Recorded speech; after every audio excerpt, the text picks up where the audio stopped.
Heidi, let's start. Yeah, should we start? Yes. Okay. If I start my video, it'll still share my screen, hey? I'll just be on a thumbnail. Is that right? Yes. Yes, sir.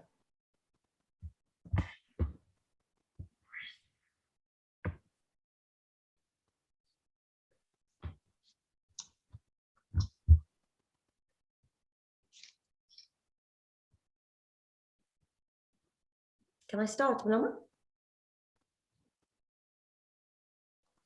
Yes. Okay, great. Okay, thanks everybody and welcome to MISTRA's Women's Month webinar. And it's also the presentation of MISTRA's latest working paper, which is launched to mark Women's Month. And the paper, authored by Lisa Vetten, who's going to present to us today, is titled The Perpetual Motion Machine, National Coordinating Structures and Strategies Addressing Gender-Based Violence in South Africa. And before we begin, just a little bit of quick housekeeping. So if you keep your microphone muted while you're not speaking, and after Lisa has presented her paper and we've had comments from the respondents, there'll be opportunity for Q&A and discussion. So we'll have dedicated time for that. So you can hold your questions until then, but you're also very welcome to use the chat function and we'll address any questions that are posted there. We are recording this session today, so it will be available on the MISTRA website afterwards, and also on our website is a copy of the working paper that is being presented to us, so you'll be able to access it there. My name is Heidi Brooks. I'm the senior researcher in the Humanity faculty at MISTRA, and this particular working paper is a follow-up to earlier research by Lisa that formed a chapter in MISTRA's 2013 publication, Essays on the Evolution of the Post-Apartheid State. And this earlier chapter was titled The Simulacrum of Equality, Agendering the Post-94 South African State.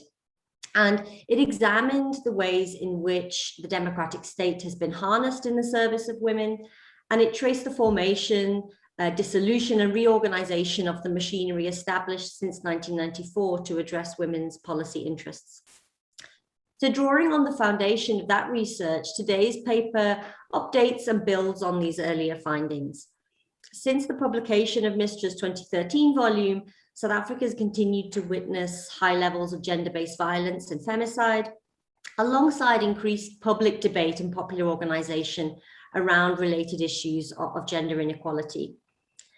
The response and statements by President Ramaphosa only last year during the onset of the COVID-19 pandemic committed the government to fighting against gender-based violence and acknowledged its pandemic character. And while these statements reinforce the integral role of women's organizations and other formations in placing gender equality on the government agenda, they also highlight the continued weakness of official structures, institutions, and processes that constitute what we can call the national gender machinery.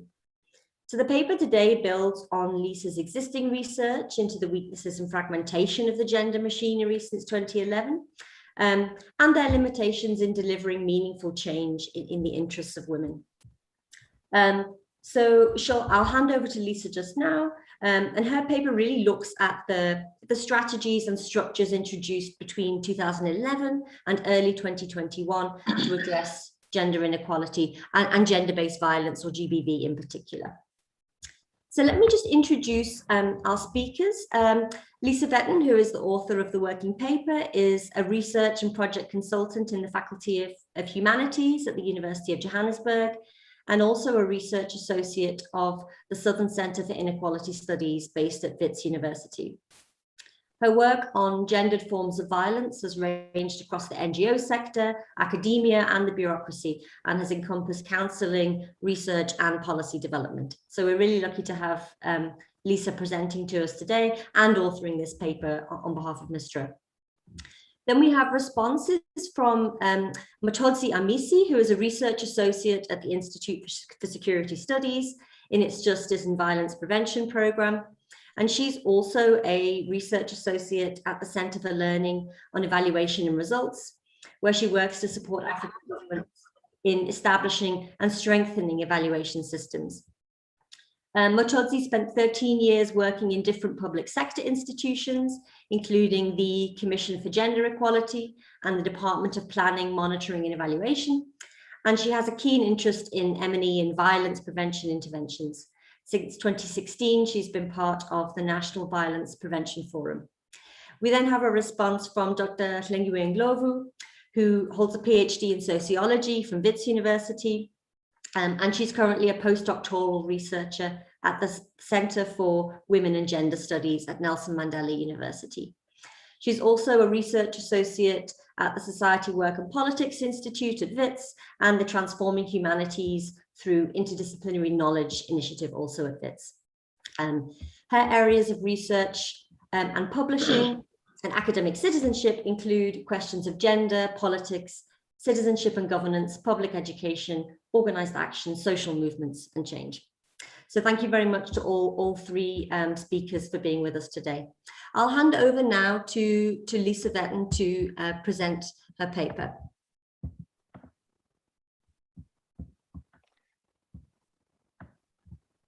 Thanks, Heidi. I'm just going to check that you're now being able to see this. We can, yes. Okay, great. Thanks very much, and thank you for the opportunity to think about what has been, I think, a long-standing puzzle about why these structures don't work in the way they do. So it's an attempt to answer or try to explore in greater depth the comment you hear so often. South Africa has great plans, or government has good policies, but it doesn't implement. So it's an attempt to go beyond that formulation. What I'm going to argue in the paper is that formulation, government has good plans, but it doesn't implement, is a classic example of what we'd be calling isomorphic mimicry, which is what I'm going to get into a little bit later in the paper. So the paper it's about the making of plans and the establishment of structures. It's not an argument against either of them. I mean, quite obviously, a plan always helps. So it's not an argument to say we shouldn't have plans and we shouldn't have structures, but it's an attempt to try to understand some of the processes involved and the background, and to get to a deeper understanding of what it is that doesn't quite go in the way we want to. And what I've called this is the perpetual motion machine, and you'll see as I go through the slides as to why I've arrived at that particular title, because no one can say that there hasn't been any attempt to do anything at all in the last decade. The question is, what is it that happens to those various attempts to do something?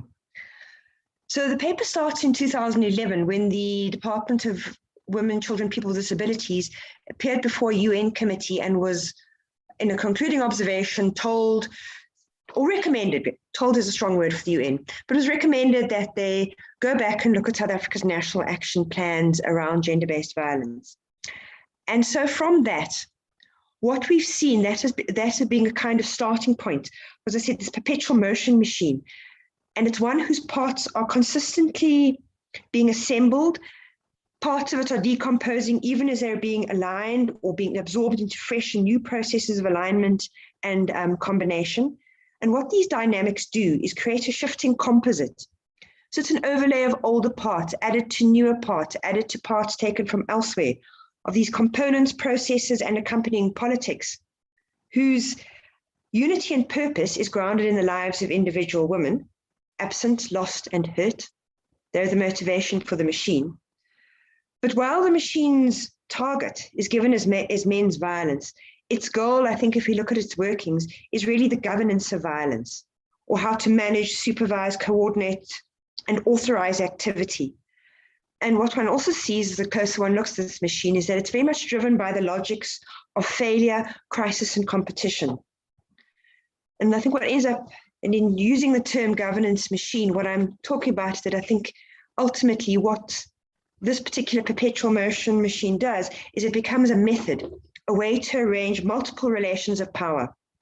Not only those that subordinate women to men, but also relations of power between women themselves. So that's my overall argument, and I now want to go into it in a little bit of detail since we don't have all day. So I'm going to sketch it, and I hope from the discussion and from the respondents that we'll be able to go into some of the issues in greater detail. But I think just as a preliminary, to be very clear about what I mean by machine, I'm not talking about a computer, a car, a bulldozer, or anything that is typically thought of as inanimate. I'm thinking of something that's very, very human. And its meaning, it has a particular meaning in politics. We can already see it signaled in the use of something like national gender machinery. It's drawing from this very human meaning of machine. So as a definition, as a very quick and loose definition, a machine in this instance will refer to a combination of persons. And this word combination is important because it's these combinations that give the machine its dynamism, that move it. But it also introduces instability. They're acting together for a common end, so the common purpose, and along with the agencies they use. So when you look at something like a national strategic plan or a council on gender-based violence, that is not the machine. That's its material, visible element. It's what embodies the machine. But the machine in its totality would be those elements, be they the buildings for the council, the plans and strategies, along with the various people, which would be your various government departments, your NGOs, your individuals, everybody else who comes together in this common purpose. And the picture I've used here tries to capture that sense of machine, these connections between different nodes and the lines, which are the relations that act to hold the elements and the people together. So that's what I mean by machine, just to establish that quite clearly from the outset. I think in this particular machine, what is very important to understand is the role of the United Nations. They are a very significant player in this particular machine. So just to provide a little bit of a history and a background as to how we ended up with strategic plans in South Africa, the very first coordinating structure attempting to address gender-based violence was established in South Africa in 2000. It was the independent, the Interdepartmental Management Team. And their responsibility in 2000, when Cabinet set them up, was to establish an anti-rape strategy. Nobody ever really saw that. Nonetheless, the IDMT, the structure was in place in 2000. And we can see that starting to align with UN processes from 2006 onwards. So in 2006, the United Nations Secretary General released his in-depth study into all forms of violence, and that was consolidated at the end of the year into the General Assembly resolution, intensification of efforts to eliminate all forms of violence against women. Why I highlight this is that one of the Secretary General's recommendations was that countries should develop national action plans to address violence. And the Secretary General thought this so important as an intervention that when the Unite campaign, which ran until 2015, was launched, it had 5... Hi, Tabo. Sorry, I forgot to ask you. Would you find some time that maybe be muted.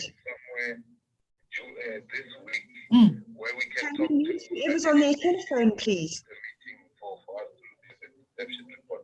Okay. We can get back to those guys sometime next week. Okay. So not on Friday. So not on Friday afternoon, because that's when the meeting with the presidency is. So maybe sometime on Friday.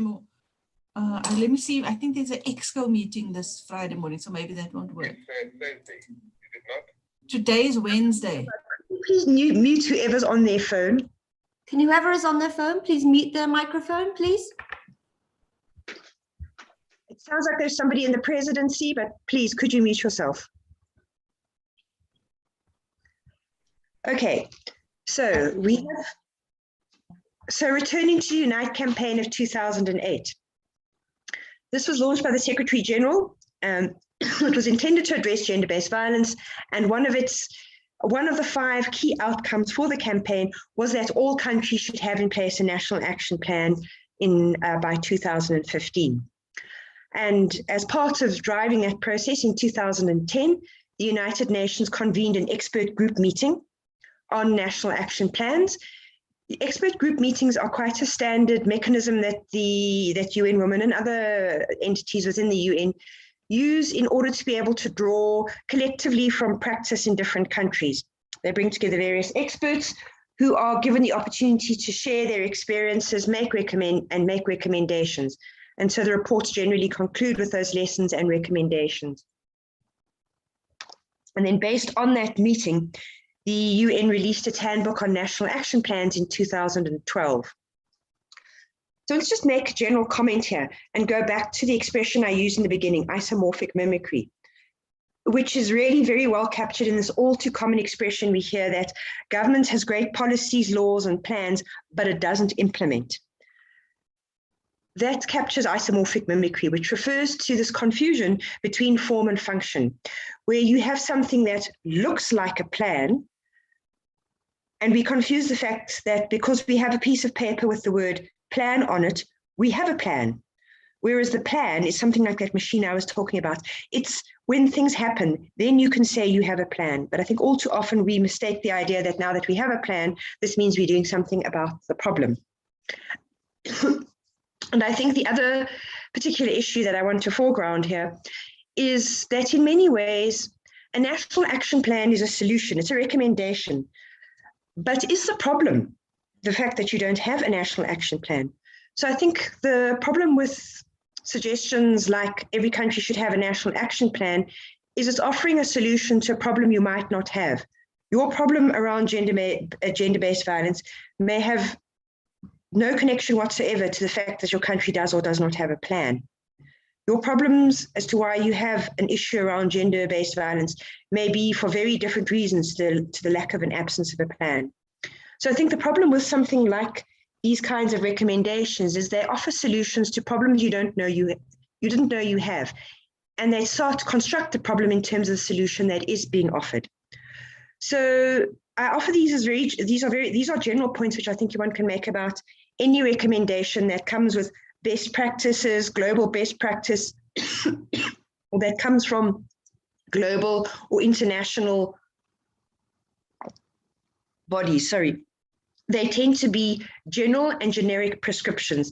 They are not targeted, they are not localized, they do not necessarily offer a keen and sharp diagnostic around what is the actual problem. And I think ultimately their difficulty is that because they come with a pre-prepared solution, they may have the unintended consequence of stifling local thought, of thinking alternatively about problems and possibly coming up with different kinds of solutions.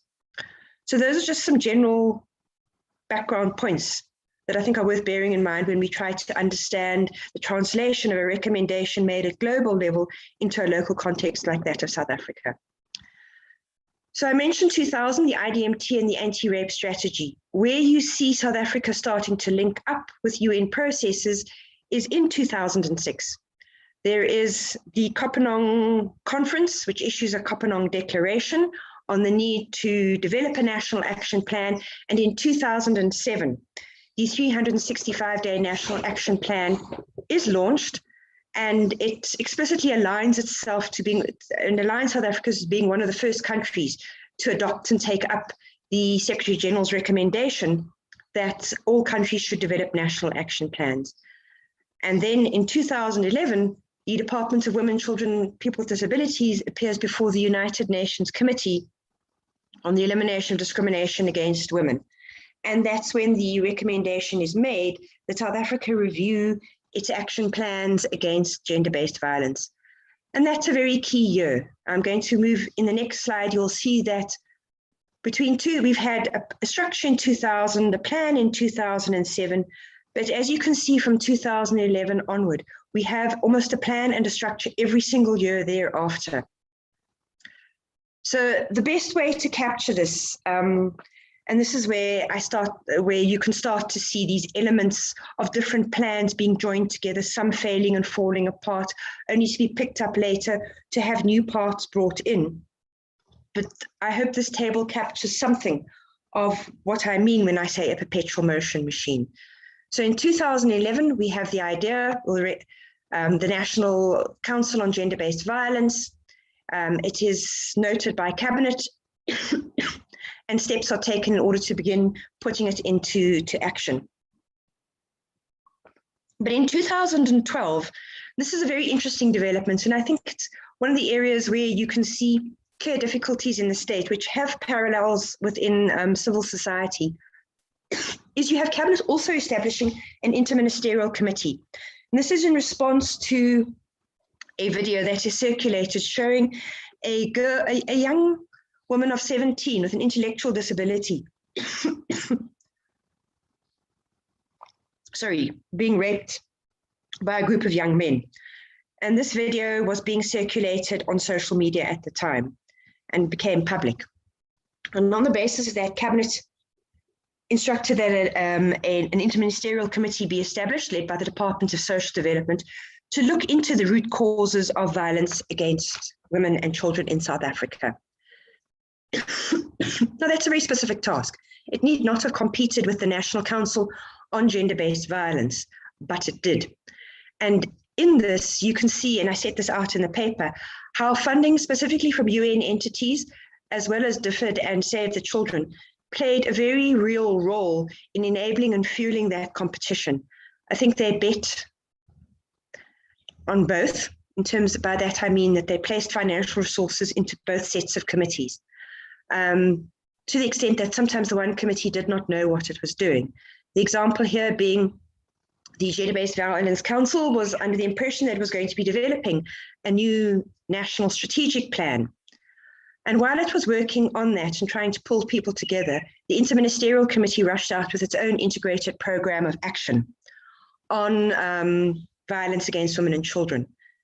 And that caused, I think, some fairly bad feelings, because you had this NSP being developed and the Human Sciences Research Council had been commissioned to develop it. But this had all been preempted by a plan developed predominantly by the Interministerial Committee that had only really had input from UNICEF. There had been no civil society discussion around the plan at all.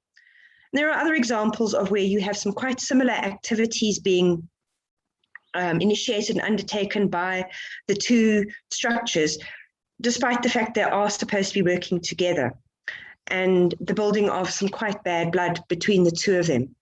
But at any rate, in 2014, the elections happened, the Department of Women and Children was broken up. It went to different, largely bits of it went to the Department of Social Development, and other bits became the Department of Women in the presidency.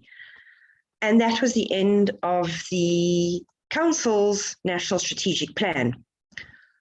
So we now had the integrated program of action. However, the integrated program of action was, despite having been approved by Cabinet in 2013, was only released in 2014 after the elections. And then in 2015, it being realized that this plan wasn't going anywhere, some thought was then put into how do we resuscitate the dissolution of this one structure, because the decision had been taken in 2014 to put the council on hold, to suspend it. It had no resources, it had no plan. There appeared to be no reason for its continued existence, which left the IMC in existence, but an integrated program of action that didn't seem to be going anywhere. So at which point the DPME then conducted its really important diagnostic, which tried to, I think why I want to foreground the DPME is the DPME's initiatives have been, I think, some of the very few that have tried to grips what is going wrong, what is going on within the state response that we need to think about and that we need to strengthen and improve. And so this led to an improvement plan.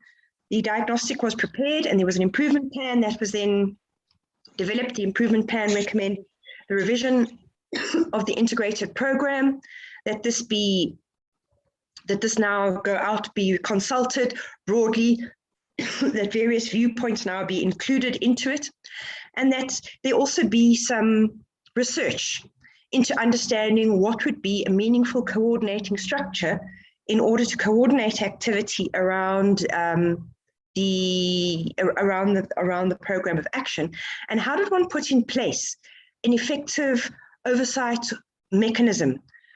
Many of the problems that people point to are the fact that, again, we have these plans and structures, but they remain paper documents, paper tigers.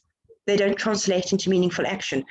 So by introducing oversight and some kind of accountability mechanism, might that make the difference?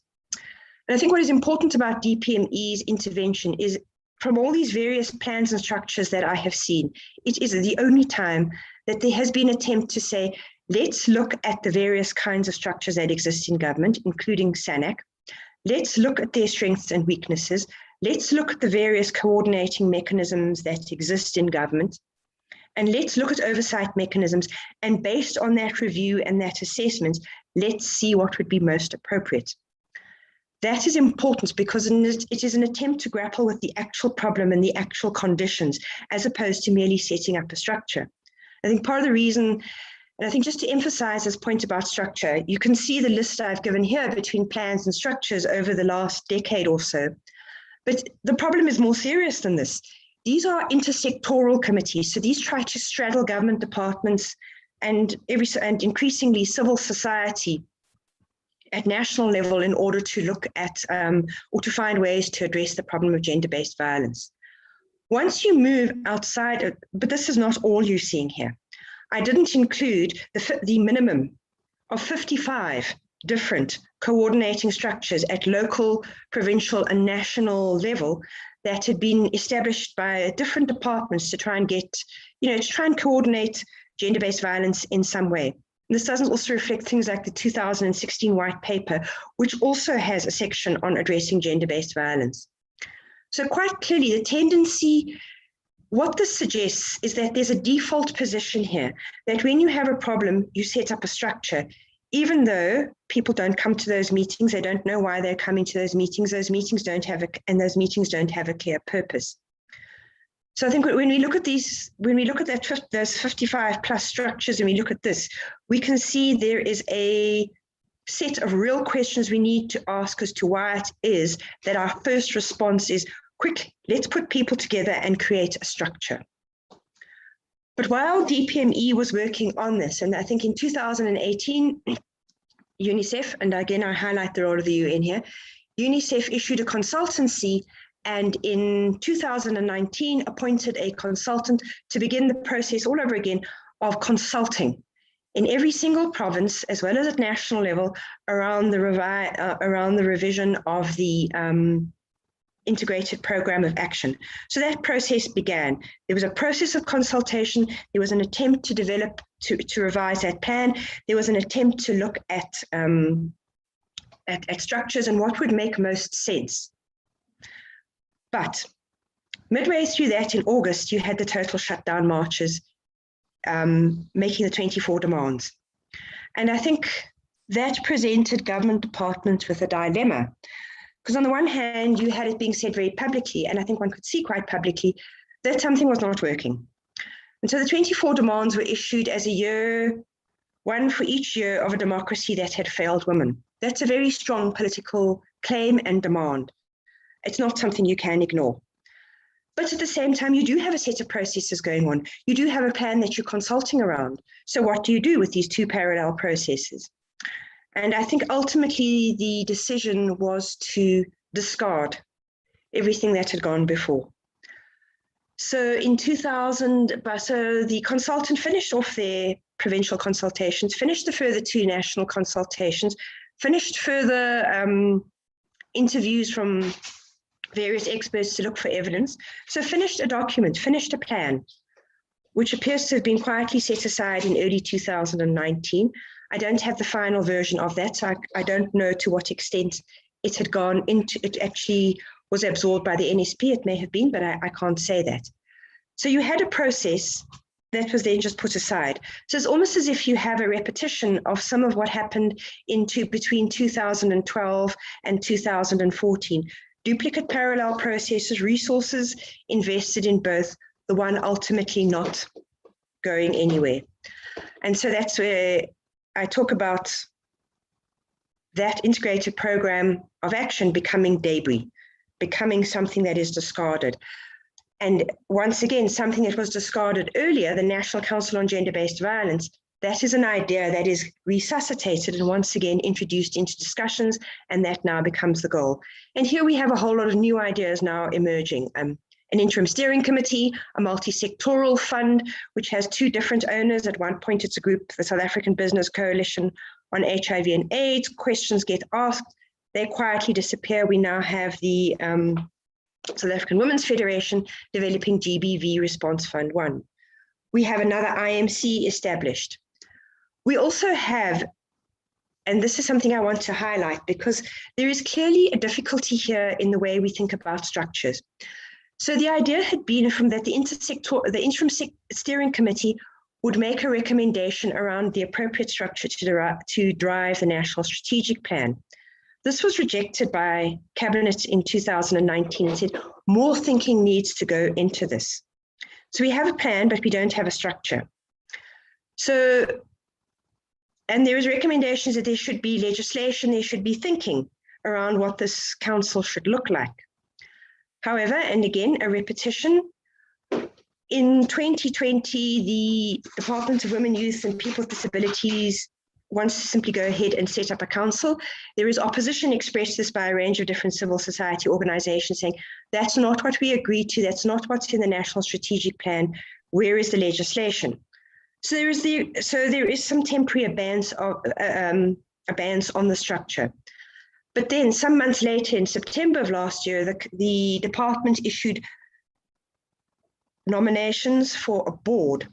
Now, a board is not what was recommended by the intersectoral committee. It is a brand new structure.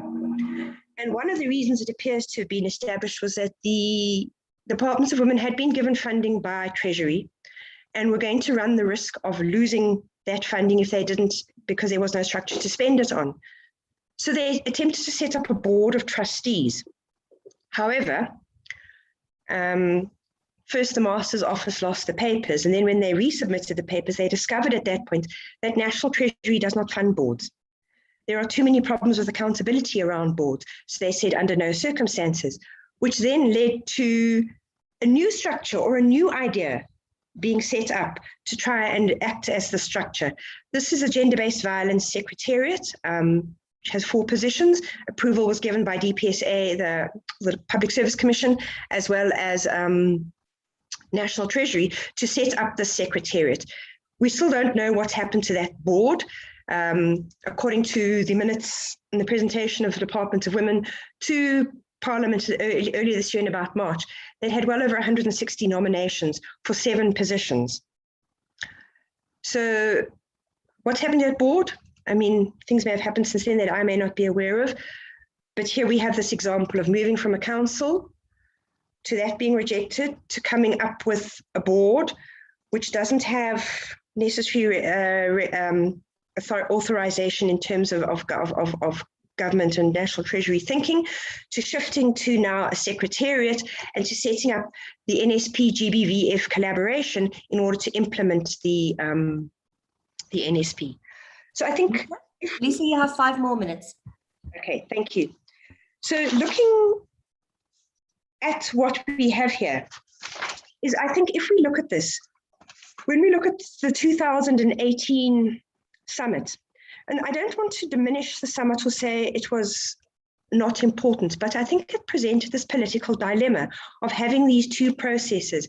And one of the things that was striking was that total shutdown, and you can see it in the language of every year that government has failed democracy, felt that government had failed, and therefore did not want to see previous plans and previous ideas being utilized. So when we have a comment that this was disruptive, that it re-energized government, that it forced government's attention to the agenda, that is correct. But it's also part of the disruption that you can see almost every year since 2011. And I think the overarching impression when one looks at something like this is that if anything, government needs to stabilize. that having plans and structures every year or every few years and this kind of instability does not allow for things to be effective, because you never allow for anything to take root, to develop a form and to start working, because it's constantly being interrupted and new plans and new players and new ideas are constantly being brought in. And I think here again, this is where one also wants to ask questions about to what extent structures of the UN are playing an important role, but perhaps too much of what's being done here is being thought through a global lens rather than a local lens. I mean, I've spoken how much of this has been precipitated by UN recommendations and plans, how round one, the conflict between the IMC and the National Ministerial Committee was funded by the funded by the UN entities, which also funded, again, different parallel structures, funded the revisions and the consultations around the integrated program of action. Money invested in that, all put aside. Also funding the technical advisor around the development of the NSP, helping to support and fund the GBVF collaboration, and playing a key role in the interim steering committee and playing a key role in the collaboration in terms of who are the experts who sit in every single panel. So I think the UN clearly has an important role, as do other donors, because they're not the only donor playing a role here. Clearly they do have an important input, but I think the question is who drives? And when you have funding, to what extent does that allow you to monopolize and drive the agenda? And this is a question that came up in the interim steering committee. So some of the research by the Institute for Security Studies, which did interview people who were on the interim steering committee, did raise this question. To what extent, who's driving the agenda here? So those are the kinds of invisible processes that make up the machine, that are drawing these different elements together and these different combinations of people. But I want to, in closing, if my computer will let me, look at politics. Because this is the politics of this are really important, and I think they also show some important changes. They're effective politics in that they're politics that are focused very strongly around affect, around feelings of fear, anger, frustration, enormous loss, around, I think, and I think the protests are most strongly driven in relation to women who've been murdered. The enormous sense of loss and anguish that is felt around that. And I think those they're potent, and they really do play a role in, I think, driving government's increasing response to the problem of gender-based violence. And I've spoken already about 2012, about that video. And that video is important because it marks in many ways the entry of social media into driving some of the responses to GBV in South Africa, and also the increasing role that civil society is able to play, because up until about this point, these are very much government processes. They do not give much space to NGOs. But the really, really important catalyst, I think, in driving this politics is in late 2012, the gang rape and murder of Jyoti Singh in Delhi in India, who was nicknamed India's daughter. She subsequently died, and this sparked a set of month-long protests across India, popular protests expressing grief and great anger over what had happened to her. India's daughter is extremely important to South Africa.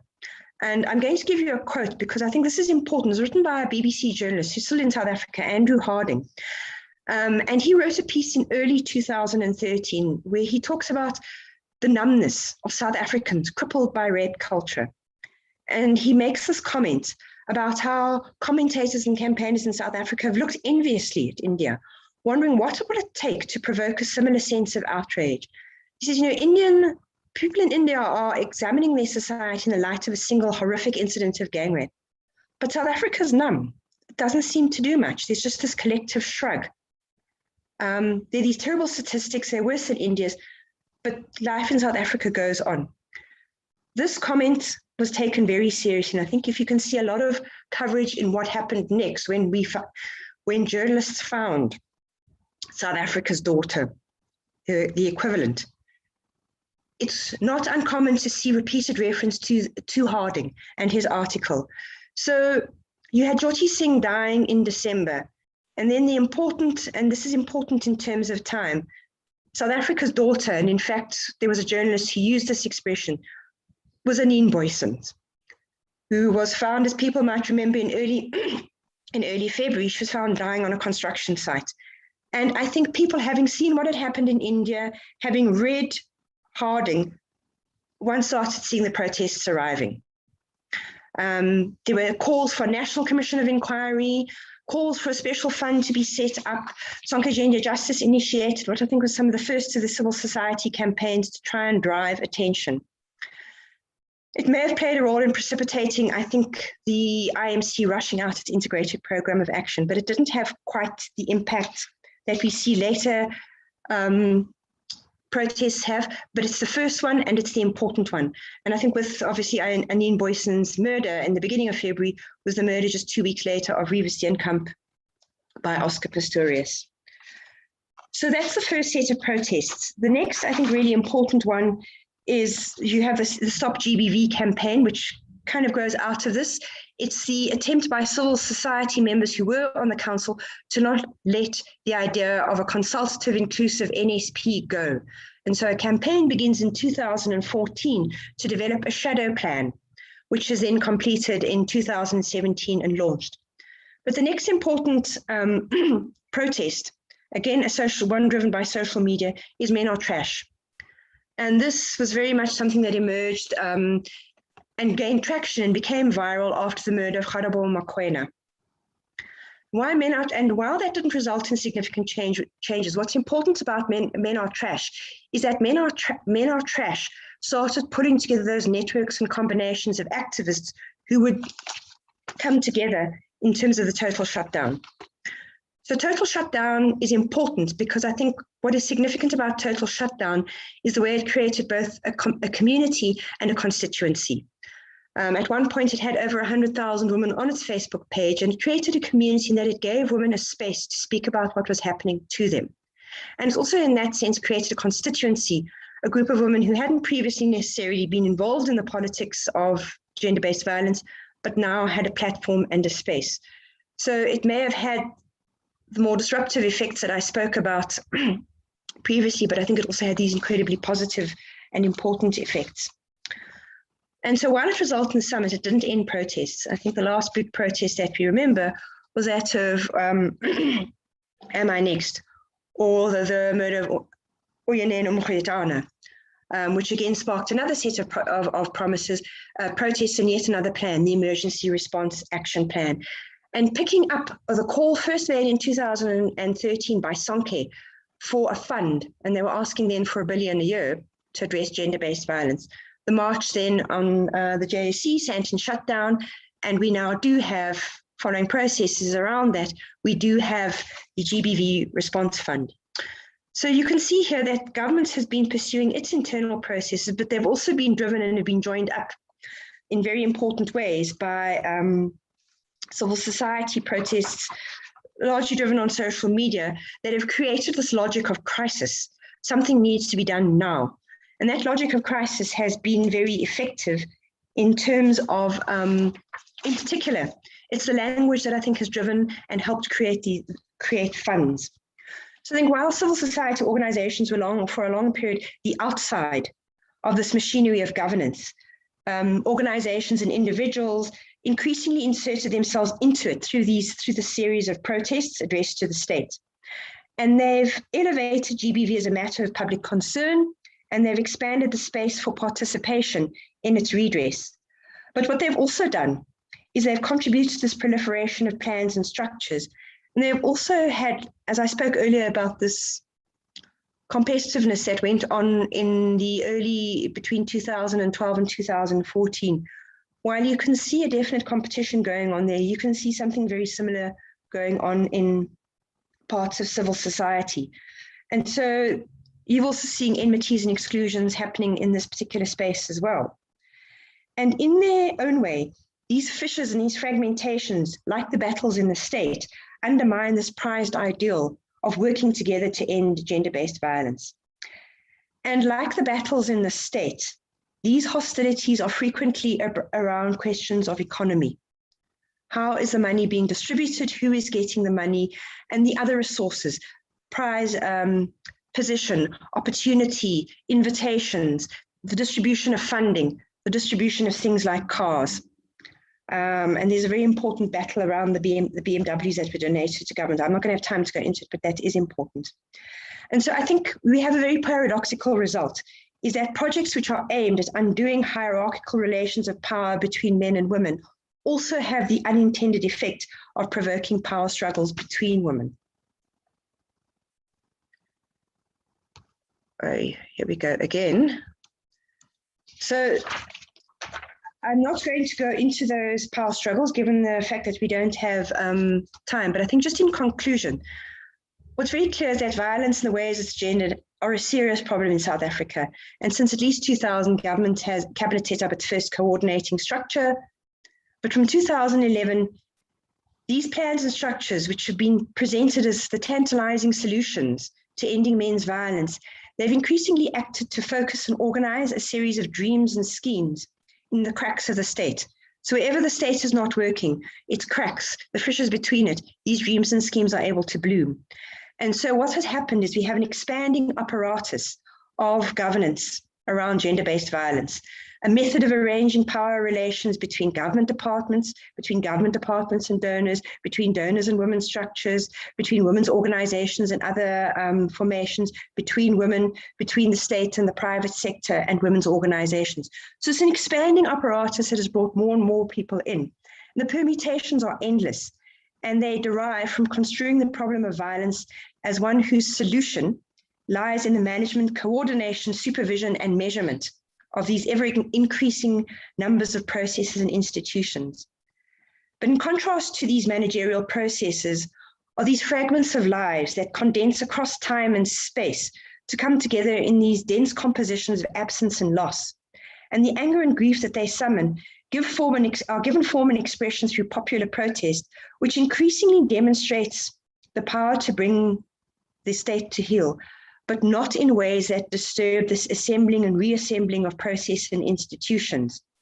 And so I think while you might have civil society protesting against what the state is doing, in one sense they are in complete agreement, and this is, we need plans and structures. And while they, but I mean, these, as I've mentioned earlier, these are very generic and perhaps even formulaic prescriptions that ignore the current state of the South African state. They ignore some of, I think, the very deep difficulties that have been much aggravated, I think, by a decade of state capture. And I think this prized set of plans, which are designed to display the functionality, the purpose, and the effectiveness, they are its appearance. They represent the properties of action, but they are not action. And they are these mimics that I mentioned earlier. They're symptomatic of all the problems that they try to fix. They're hasty, they're introduced very hurriedly. They demonstrate ad hoc institutional design. As I said, the one attempt where there was an attempt to, it stands out because it's the exception. It was the only time to attempt to research something.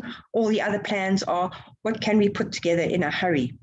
These are unaccountable structures and institutional arrangements, and they represent a lot of wasted endeavor and money. And the rationales are competing. They ostensibly are intended to end men's violence, but I think in practice, what they often seem to turn into is the attempt to vanquish rivals, to exclude competitors, to reconfigure the sector, to monopolize the machinery of the state, and to become a broker, to be the intervening agent as to how this GBV economy is to be distributed.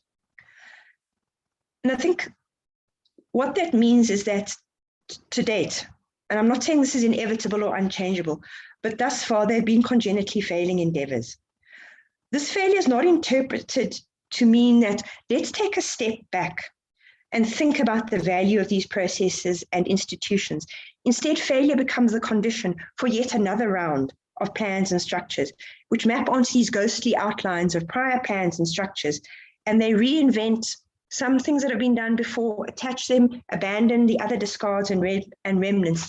And all the while, they are collecting habits, systems and histories that enable some kinds of action, but they render others more difficult or even impossible to imagine. So that's what we keep on doing the same thing, and we're developing this habit of doing the same thing, and it's making it difficult for us to think about how else could we think about the problems? What else could we do to get at this difficulty? And this is why we have this perpetual motion machine. It's never still, it's always doing something, it's always trying, but at the same time, it's congealed in this messiness of these repeated and multiple power struggles. So that is my conclusion, and what I hope we can use as the basis to think in different ways and open up alternatives to think about how do we address this very serious problem of gender violence. Thanks, Heidi. Thanks so much, Lisa, for a really insightful and detailed presentation. Thank you. In the interest of time, I'm going to hand straight over to Mototsi Amisi, who's Research Associate at the Center for Security Studies, to provide a response to the paper. Thanks, Mototsi. Great. Thank you, Lisa, and thank you, Heidi, and for everybody who's participating today. And I think congratulations, Lisa, on putting down the paper. I think your paper is quite timely because, we're at a point in the country where we are asking ourselves, what else can be done? We seem to have done all the things that are considered the key ingredients of success. We have the policies, we have the institutions, we have budgets allocated to different organizations, both within government and outside of government. We have the legislation, but yet the experiences on the ground, as I can't remember who mentioned it on the chat, has indicated, have not really changed much. And what the paper does is that it offers a different perspective, or perhaps another element that we need to be exploring. Often when we are looking at the failures to get change or to improve performance, what we tend to do is that we look at policy and we do more policy analysis, and then often that results in new policies being done, trying to fix the problem of performance. But what the paper offers is an important perspective. It is an important chronicle of the different GBV structures and the machinery that has operated since 2011. And I think it plays an important role as one, because it allows us to reflect on the journey so far, but also on the challenges that have been experienced in the sector, hopefully giving us an opportunity to learn from the past. I think, this untenable situation of us developing a new plan, a new structure every year is definitely not something that we need to keep, that we can keep at it, because as you indicated, Lisa, it wastes time, it wastes resources. All these people who are involved in the process of developing all these plans, participating in all these meetings, means that they're being taken away from something else that they could have been working on. And I think what the paper also does is that it turns our attention to the necessity, but also the difficulty of getting different individuals from representing multitude of institutions, of organizations in the sector to actually work together to address the problem of GBV. Like other complex problems in GBV, you do require different ministries, different departments, to work together with a degree of policy coherence. And you do need the collaboration between NGOs and government that's enabling information flow.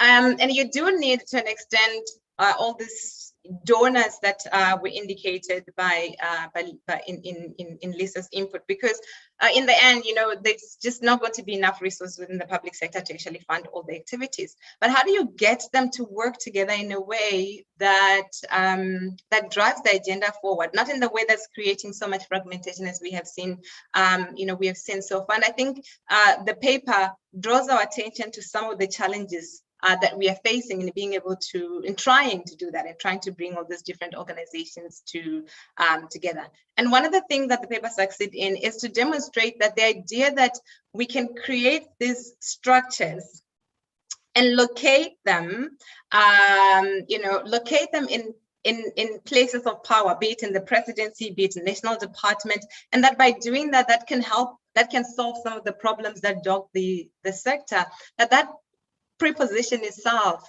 that it is false. And this is not something that's unique to the GBV sector. In fact, research done by DPME, I can't remember the year exactly, but I saw my stress on the line, so maybe she remembers when that research was done, that actually look at the coordination structures. So it looks specifically in government structures, but the coordination structures in government and what are the challenges that they face. It actually found that that all these different structures that have been put together have the inner unable to actually resolve any of the problems that the sectors were facing. What they do is that they take a lot of time from officials, people coming together, meetings, regular meetings, but they're not necessarily able to solve any of the problem. At best, they provide an opportunity perhaps for networking. And this was also found by another research done by DPME that was looking at EPWP with its own coordinating structures, and it found exactly the same thing. We spend a lot of money paying for people to come together, but actually doesn't resolve any of the problems. And I think the one thing, probably slightly different from what Lisa was saying, is that I think it does question, or it does require us to question the usefulness of some of these massive coordinating structures that are being established. And actually, we need to start thinking about, do we need a different way of enabling collaborative work, because it is fundamental that we get collaborative work in the sector. I would like to pick on one issue that the essay touches on, which is the importance of relationships. I think a lot of time when with failure that's experienced in the sector, we look at the components, we look at the policy or whatever it is, or the institution, and we look at it in not so much in the human elements, but in its composite parts, and see what didn't work in it. And what the paper does is sort of look below that and look at the people, at the individuals, and the relationships between the individuals. And I think that's an important issue to explore, because currently relationships between individuals and institutions and organizations are not necessarily enabling collaborative problem solving or fair and predictable distribution of resources, or even flow of information between organizations. Instead, what's happening is that the sector is a microcosm of broader society, where those with power or access to power are using their access not so much for wider societal or sector benefit, but for controlling access, by consolidating power, by controlling access to information and to resources. And as a consequence, the sector has been characterized largely by institutional failure and failure in leadership to create a shared goal and values for different organizations to work towards. And often when there's failure, as that table that Lisa showed demonstrates, when there's failure, a new process begins to develop yet another structure or another policy without necessarily taking the time to actually look at why things have not worked. Why are we struggling to get people to work together? Why do people who are put in charge not struggle to hold the center? What is the root of this bad blood that exists, as pointedly pointed out in the paper, within the sector? And there are many other structures, other initiatives that have failed dismally, that some of them are not covered in Lisa's papers, and that have boiled down to relationships between individuals, to infighting, to some of the very tense and militant stance that are taken within the sector. And we need to start exploring why these things are existing, or why these things are happening within the sector, because if we don't resolve them, as the paper demonstrates, we sort of are caught in this capability trap, where we start new things only to experience exactly the same failures, or exactly the same problems experienced previously. And I think that the paper points to some potential areas where change is possible. I think the first thing is that the failure of a lot of the structures, as mentioned in the paper, demonstrate a failure to address contentious issues in the sector, but also in the wider South African society. The first one being the issue of power and its unequal distribution, particularly in race and class lines. And power and the way that it's unequally distributed, it really is a real threat to collaborative work. You can't bring people together to work together when they're not necessarily equals, and the conditions have not been created for them to have equal voice. Poor Black women who are disproportionately affected by the problem of violence often do feel unheard, and we saw that with the process of developing the NSP. And while researchers, government officials, and many other people involved in the sector have created and developed very successful careers in this GBV economy that is alluded to in the paper, the people who are affected by the problem are actually left out of this economy. And when the DPME did an evaluation, which Lisa talked to, and explored why government was struggling to address the challenge and implement some of the policies that are in place. There was one thing, I mean, there were many other findings, but there's one thing that I want to just draw attention to. One of the findings was that there was a disjuncture between a sort of progressive liberal legislation that positions women in society, in South African society, and a conservative bureaucracy, meaning that the individuals, the individual policymakers, the individual public servants often held conservative worldviews, and yet they were expected to be the champions and implementers of progressive liberal views that often conflicted with what they actually felt and believed about certain things within our society. And this is something that I think is important to explore further, even in terms of how this these different structures come to fail. But also, it is something that probably reflects a broader challenge within South Africa, where parts of society are left behind in the understanding of where we're trying to go with the different legislation and different policies and different intentions that are articulated in this, in these different interventions. And so, how do we create spaces for real dialogue where some of these differences can actually be aired, but aired in productive way, in a way that's constructive, in the way that we can resolve some of these contentious issues, and we can find ways of creating a shared goal or a shared understanding of the problem and working together towards resolving it. The second thing that I think the paper points towards is that it's very clear that centralization of planning and resource allocation has not worked, and it doesn't really work. We end up relying on this bulky national coordination mechanism, whether be it led by NGOs or led by government. And what these institutions, such institutional arrangements do, is that they absorb resources, pulling them up, often in very expensive human resources and expensive consultancy work, but doesn't necessarily enable the transfer of resources downwards, which means that organizations that actually need resources to implement programs, to deliver services to communities are shutting down. At the same time, there's lots of money that's going into funding, all these coordination mechanisms. And so we need to, we do need to think about different kind of institutions and different ways where we can,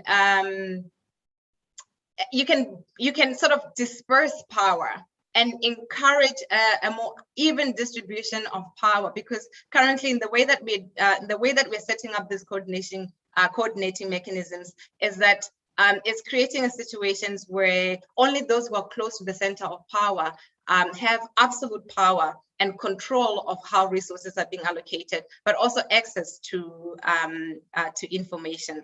And lastly, we do need to shift our thinking to what's happening, what's happening locally. And in a way, this does sort of point to the importance of, the importance of leadership, not just leadership at a national level, but leadership at different level, and importantly, leadership at local level, and how we get local level action to start driving, the kind of changes or the kind of initiatives that are being taken forward. How do we bring that up and not just sort of, relying on their sort of top-down systems and structures that the paper talks to.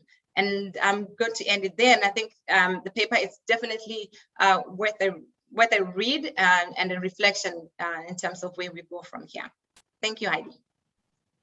Thanks very much, Matodzi. Thank you. I'll next hand to Hlengiwe Ndlovu, who's our second respondent, postdoctoral researcher at the Center for Women and Gender Studies at Nelson Mandela University. Thanks, Hlengiwe.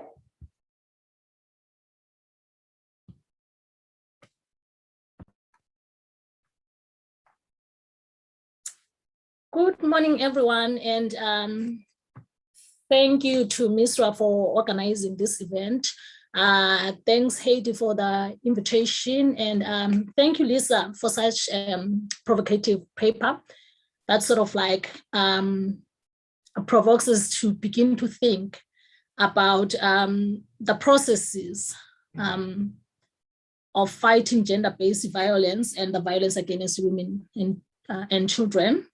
But most importantly, to focus on ways in which there has been, because I think what your paper is doing is showing us how there's been a lack of commitment in terms of, from a national level, addressing gender-based violence and violence against women and children in general. So I guess I have 10 minutes, Heidi, to respond. So I'm going to be focusing on a few points that I got from the paper and from the two presentations from my colleagues. So first of all, I am interested on your conceptualization of the machine and the whole idea around the people and the processes that are happening around that machine, but also not just a machine as in terms of the persons involved and the different mechanisms, but in terms of how you think through the different fragments of this machine and how this machine has an impact in terms of ways in which it affects the lives of women and children in an everyday basis. Also important is the centrality of government and the different mechanisms that have been brought to the fore in terms of the struggle to fight against gender-based violence and gender harm in general. So what is also important for me is the role of the UN as in terms of framing our policies and also thinking about what we are doing wrong or right, and sort of thinking through different measures of which we can address gender-based violence and gender harm in the country. But I think the important question that, or the important aspects that I'll be interested in seeing is we have drawn different examples, and there is a very beautiful example that you bring to the fore, Lisa, the example from India in other contexts. I'll be interested in seeing the role of Africa in terms of how do we shape our own experiences in the country, but also in relation to the continent, what is happening in Africa, and how do those localized contexts relate to global experiences in general. So that will be interesting for me to see in terms of maybe in a different projects, but it's important to know what is the AU doing in terms of shaping our policy responses or our different responses as a country in relation to the continent. So that would be one thing that is also important. And we also raised something very important about the issue of competition within different departments. Instead of them collaborating, we are seeing them competing. And that for me is related to the question of how you took us through the different policies or the different policies that have been designed, but also the different commissions that have been set to try and fight gender-based violence and how they keep on disbanding, so at one point you have this commission doing some work, and then at the next point it has been disbanded, and then at the next point you have this little institute being set to address gender-based violence, and then it moves again to be disbanded. So for me, it raises important questions about the question of continuity in terms of what we're doing. If we don't have a way of measuring how far we've come and where we are going, for me, it is dangerous in a country that is trying to fight gender-based violence, and in a country with the highest statistics of gender-based violence and gender harm in general globally. So, and that is also related to the whole question of accountability, monitoring and evaluation, because if you keep on setting up these institutions, if you keep on setting up these different commissions and they are disbanded and then they come and then you form another one and then it gets to be disbanded, where is the accountability there? How do you even monitor progress? How do you evaluate in terms of the progress of what you've been doing over a period of time? And that raises some of the issues that you raise on the paper in terms of representation, the question of representation. So we have these different people who are occupying different spaces. Going back to your whole idea of the machinery, talking about the persons who are occupying these spaces, what is their agenda broadly, and how is the state in itself enabling an environment where gender-based violence policies can flourish, or how does the state play a role in terms of hindering progress around that? So one of the things that emerged from the commission that was set after the total shutdown was the Boys and Sexual Offence Court. At that court, the question is, who's sitting there? How far have they been trained appropriately in terms of handling the reporting, for instance, of the cases of rape?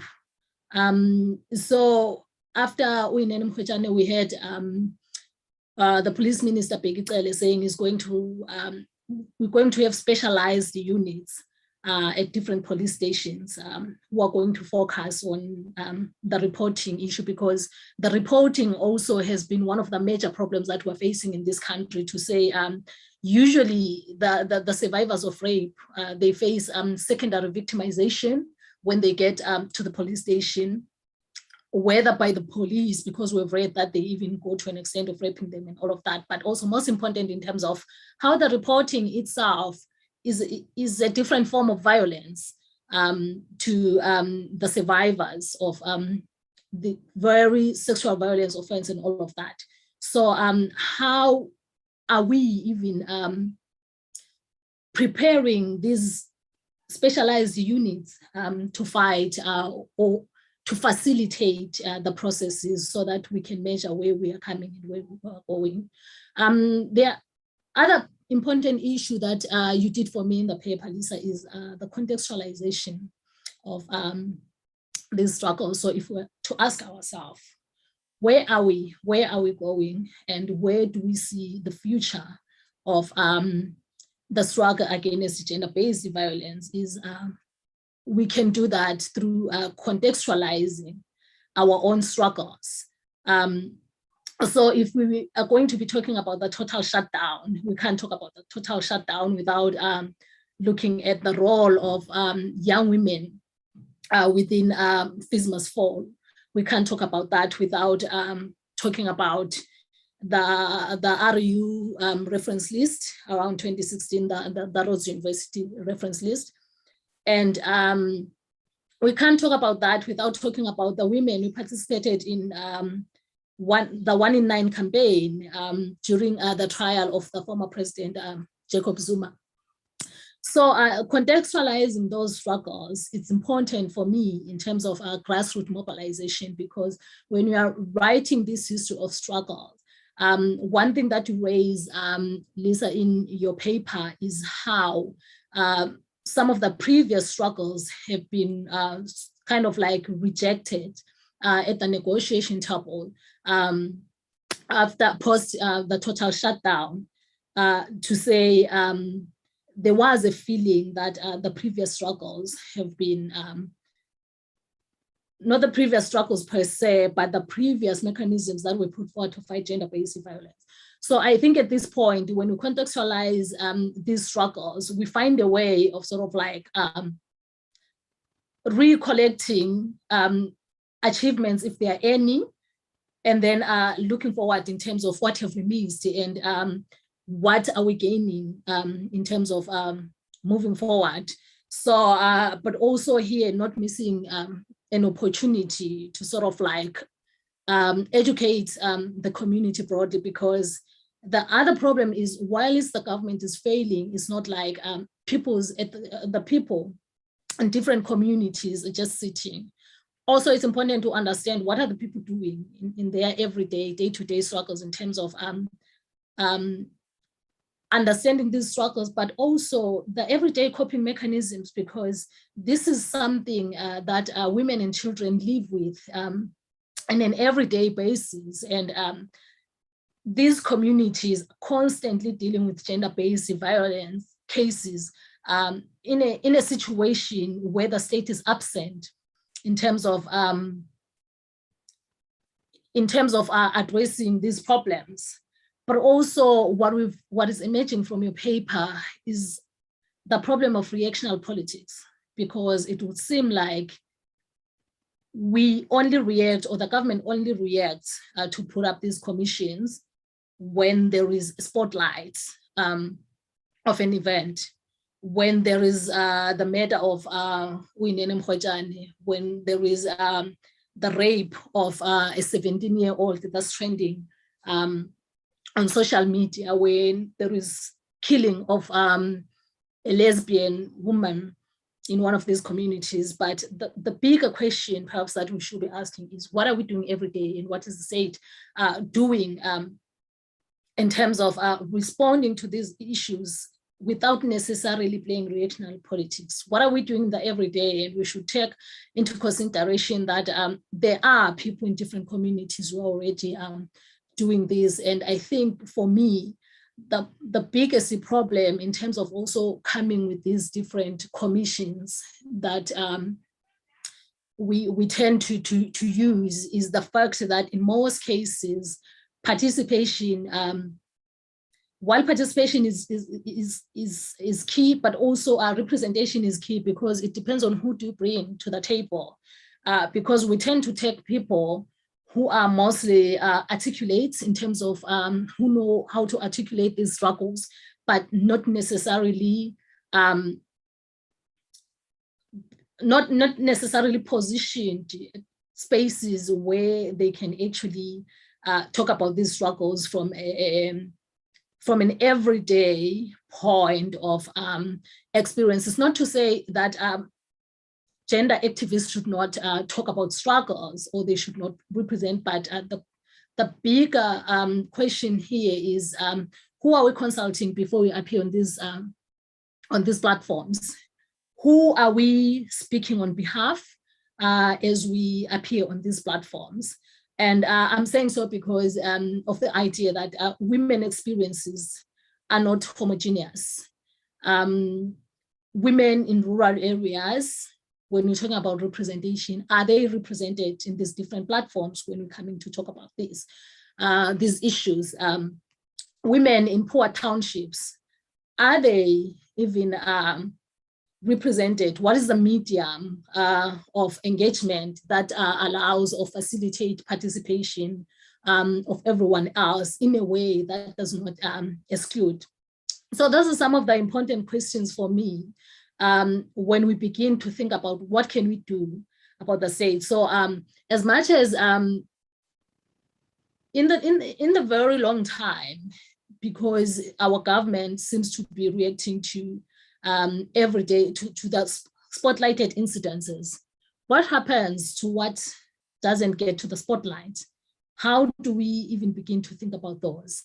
And when we talk about these different codes that are going to be set up, who do we consult? Who do we bring to the table in terms of the agenda that they're carrying is coming to this table? Because for the very longest time, we believe that very important opportunities have been missed. Very important struggles have been trivialized in terms of people's experiences, because when we choose people to represent us, or when people step forward to say, I represent, we do not question in terms of who do they represent. And from which voice are they speaking from? And I think we need to begin to think about broadening the space, opening up and including more and more voices before we collaborate moving forward, but also think about ways in which we can collaborate with government in ways that we push people who carry the agenda, people's agenda, to the front. And if you ask me, how do we notice them? How do we know that this person carries the agenda? As much as we know that in most cases, this environment are enabling participation. But amongst the group of activists and all of them, they know who carries the agenda, who does the work, the grassroots work, who does the groundwork on an everyday basis. And then if we could push those people forward, so that when we put pressure on government, we know that in these spaces we have people who carry the people's agenda. Thank you. Thank you very much, and thanks to Matodzi as well for your responses. I'm going to move straight to Q&A and discussion. Please feel free to raise your hand or use the chat box. Let me just start with a few comments that have already been posted in the chat box. Firstly, around the need for action and political will, and highlighting in agreement with Lisa's paper that, you know, the best we've been able to do is the formation of committees, task forces, groups, committees, and so on, and really making a plea for concrete action. And a couple of other related comments around, you know, we've done a lot of speaking, we've done a lot of scientific discourse, we need purpose and action, but also somebody raising the question of how do we intervene if some of these structures are not proving effective, and structures don't always necessarily help, as Lisa's papers outlined. We need to rethink how we intervene systemically. So how do we do that? And similarly, another question around which are the potential institutions or parts of the machinery to change our current situation? Where do we go from here? And then a few comments in agreement with Hlengiwe and Matodzi, and one particularly saying it was disappointing to see the DPME's diagnostic report not being utilized. How do we avoid that kind of thing in future? Maybe I can just throw some of those comments and questions back to the speakers. Lisa, would you like to begin?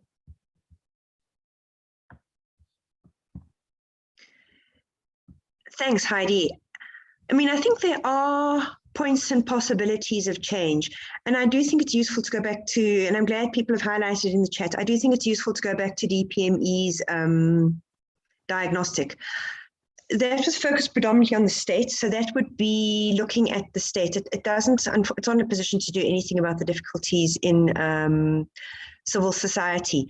So I think the idea that DPME's idea that there actually needed to be some careful research that looks at what works and what doesn't, and what it is we're trying to address. I think that's a good starting point. Too often, the other tendency in governments is to want to jump straight to SANAC, for instance. Oh, well, we think SANAC is working, let's have a SANAC-like structure. But I mean, SANAC has its own problems. So one would want to look at what are the lessons that we can learn in trying to address the difficulties that we're seeing. I also think we have to take a step back, which is, and ask the questions about what is the problem we are actually trying to address. Is the problem really the fact that we don't have a plan? If as I've argued, that this focus on plans and structures and repeating them is a symptom of something deeper, then what is the deeper that we need to look at? And I think the DPME diagnostic starts to point to it. I hope some of this paper adds another element of where we need to be looking. And I think we need to find then ways, do that necessary deep examination of other structures, where they're working, what they're not working, and design structures that need to do particular things. So maybe you don't need these great big bloated fat structures. You maybe need technical working groups or small teams who focus on particular things. And maybe one also needs to look at just a few things rather than 200 actions. That's spreading yourself too thinly, for instance. It's also, I think, it's also going to be really important, given our current financial situation, is at some point we're going to have to sit and prioritize. We can't do everything. And there has to be a decision around what's going to be the most important and where we are going to focus our energy. There needs to be some very serious conversations about, we have something that exists right now. What do we do with that? I think we also need to have some very serious conversations around the role of donors. They play the role they do, to go back to the previous conversation, my previous point, because there isn't money. So if we don't have those conversations about money and priorities and who gets to determine the agenda, we are going to find it's not determined for us any longer. And, you know, the fact that an idea worked somewhere doesn't mean it's going to work here in South Africa right now. So I think there needs to be that kind of thoughtful and critical discussion that says we don't have to necessarily live within what we've got. Let's try and think beyond and outside what we've got. I think another possibility may be the GBVF Response Fund 1. I think understanding how that's going to work, what it's going to fund, could help unblock some of the problems. But again, I think it's going to be very important to look at who is making the decisions around who gets money and what kind of things get funded. I'm not even sure how you begin to address some of the schisms in civil society. I think there are parts of civil society which work, where people work well. And Matoti's point about relations and Hlengi's point about who's there are important ones. Is it's not possible for everybody to get along, and I don't know if that's really a desirable idea, and I don't think one can expect all women to agree. Women are not the same, and contestation between women can be important because you need to ensure that those different voices and different experiences are there, and they're there to say, that doesn't work for me. That is going to make my life more difficult. But people either shy away from that because there's a concern that if you have disagreement, things are going to fall apart, or things become so fragmented that they do fall apart. So I don't know if there's a way to find a happy mean for that, or whether we work with fragmentation on the basis that's what we've got, and that where we've got things that work and structures that work, that's what we try to build from, rather than trying to focus on fixing where people don't want to work together. So I think there are practical places where we could intervene and where we could think. And there are broader, more difficult long-term conversations that are not fixable through structures and plans and research. And that's about the politics. I'm sorry, I don't have a 10-point checklist and a plan, but I also don't want to give one because, again, I think that's preempting deeper discussion around what are the problems we're trying to deal with here. And the problem is not that we don't have a plan. I hope by the time people finish reading that paper, they're very clear that that is not the problem. There are much deeper problems as to why things don't work.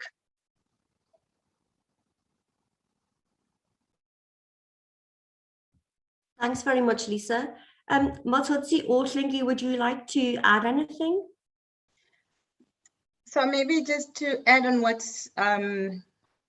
Lisa said, I think there's a comment I think that was made about talking and we need more action. And I think,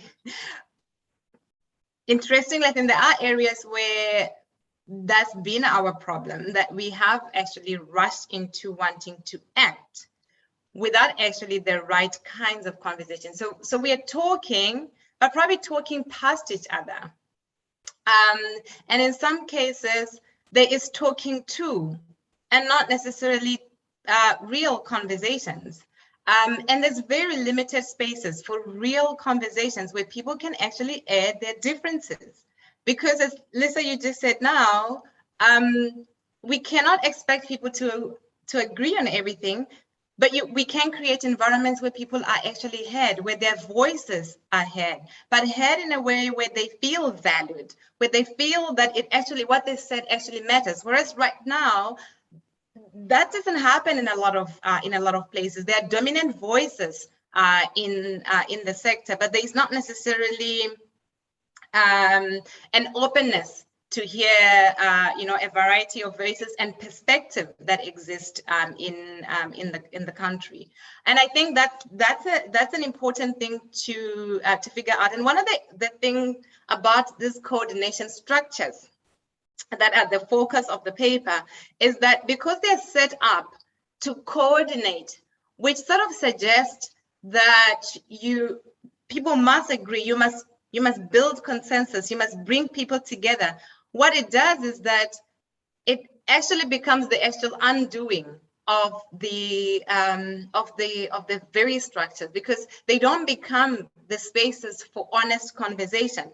They become spaces for sort of fighting over control and power, and particularly because there's also resources linked to those structures. And maybe that's where we need to be thinking about, can you divorce also sort of resource allocation from those structures? Could we create spaces for dialogue? And I think that when you look at dialogue, for example, and spaces for dialogue, we have other examples where those have been successful. And one of the key issues is leadership. People want a degree of predictability. People want a degree of understanding that there's some values that hold us together. Because even when we're thinking about conversation or when we're thinking about dialogue, if people are going to come together to scream at each other, to speak to each other in ways that are disrespectful and hurtful, of course, people are going to retreat. And people are not going to speak anymore, and people are not going to air their differences. What's going to happen is that those who can scream the loudest then get heard, and then those who have a perspective but they don't feel like they want to open themselves up to being abused, then they will keep quiet. And so we need to be thinking about, even in those structures, how do you put in charge people who with the leadership and facilitation skills to broker conversations? So that's one thing. And also, how do you create values that holds those sort of structures together? Right now, when you think about leadership in some of the structures, it's given to an individual because of the position they hold within either a government department or within civil society, not necessarily whether they have the capacity and the ability to lead a group of individuals who might disagree, who might fight with each other, and whether they have the capacity to the ability to hold the space, for such conversations. And when somebody mentioned this issue about the DPME diagnostic not being used, and I mean, I think it's I was one of the people who worked on that piece. I was still in DPME at the time. And one thing I think that strikes me when reflecting in that work, and we did a case study trying to trace what happened to the diagnostic review. And what we found in that case study was that, of course, some of the big recommendations were not taken forward. Some were taken forward, like the review of the the POA, when Jen, for example, was going around the country working on interviewing people and consulting with people and things like that. That came from the review from the DPME. But then that was shortcut by the total shutdown requirements.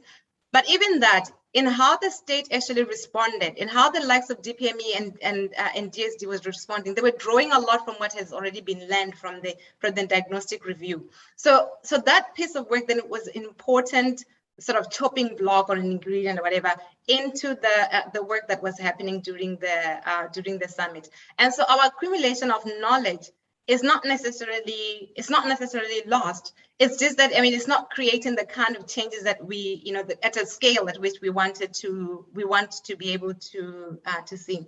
And probably the last thing I just want to comment on is this idea that I think there are examples in our country of institutions that are bringing people together, where people are able to collaboratively work together. And I think one of them is, for example, like the Violence Prevention Forum, which has been bringing researchers, government, civil society organizations together for the past, since 2016. But there are many other examples. So what can we learn also from such examples about what are some of the ingredients that are needed to make this kind of collaborative work in South Africa.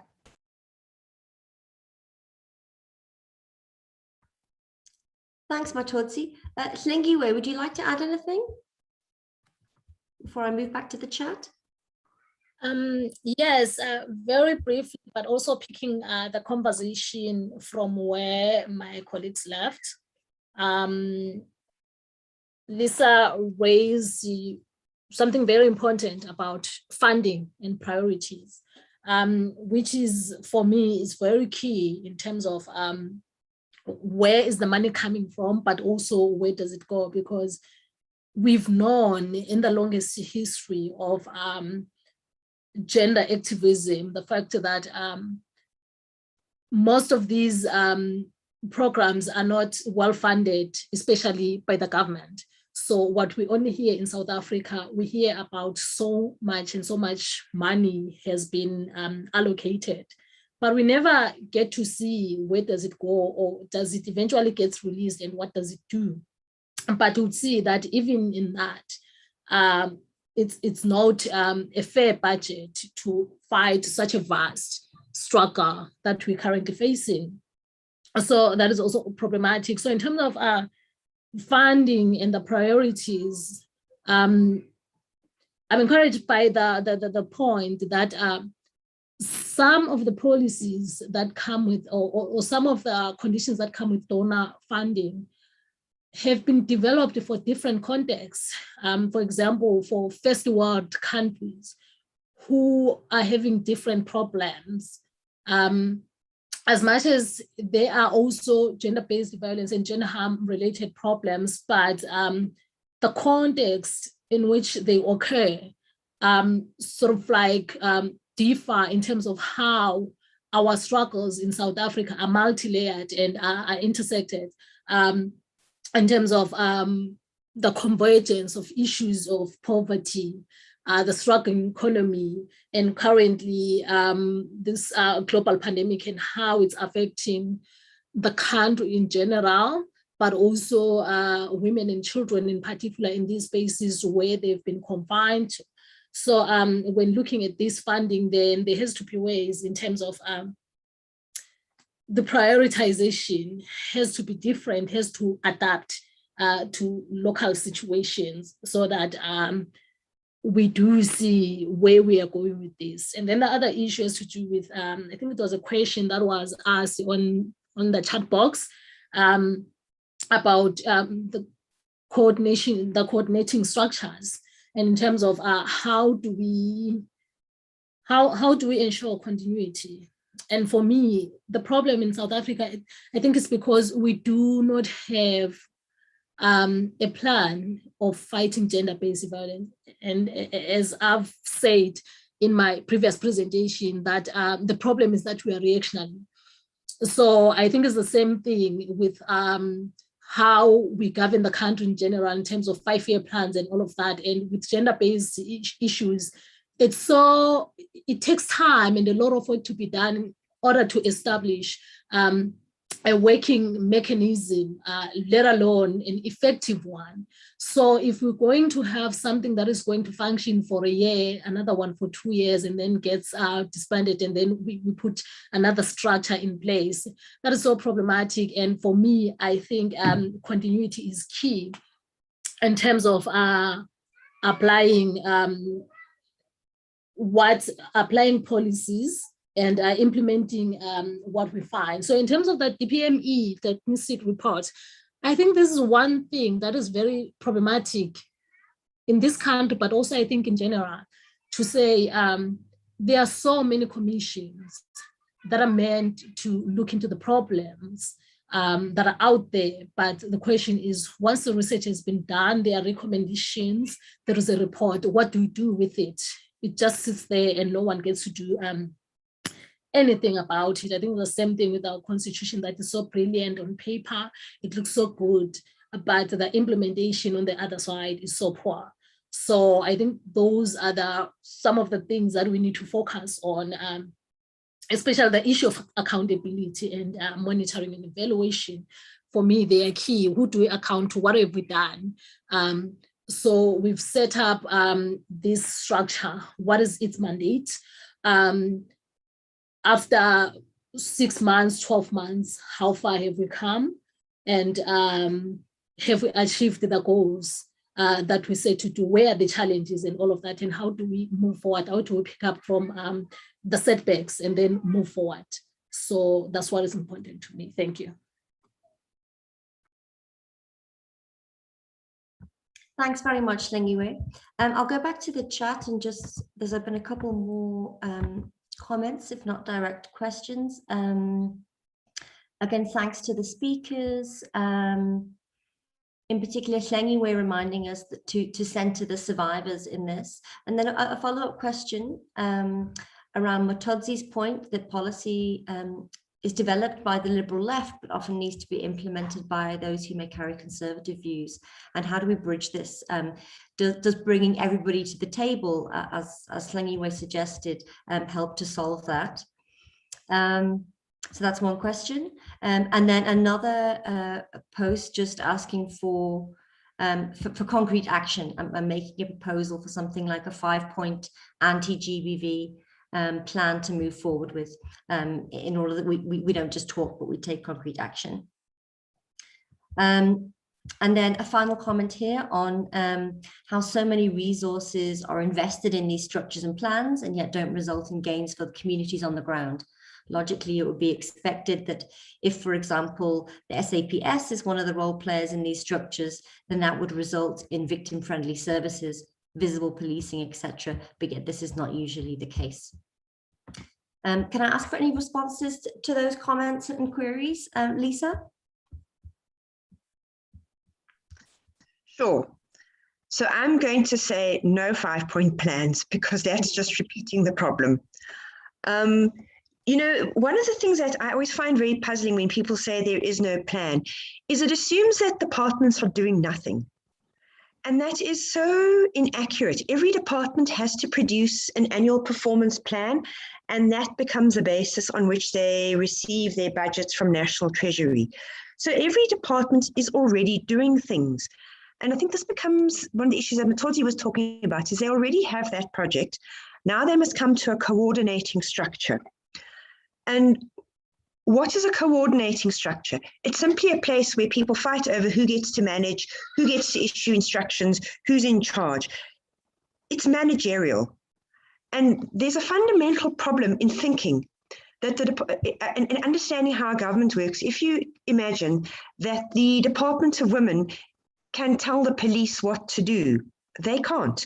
You know, there seems to be sometimes a fundamental misunderstanding of how government works. If you want departments to work together, for instance, you need to use things like the Intergovernmental Relations Framework. I don't see this being used here at all or even being thought about. So, you know, there are things within government that one should think about using if you want coordination. And the question will be, what do you want to coordinate? Where do you need it? Where do you need the police to go to get on and do their job, ensuring that there are victim-friendly rooms? You don't need a coordinating structure to ensure that. That is in the police's annual performance plan.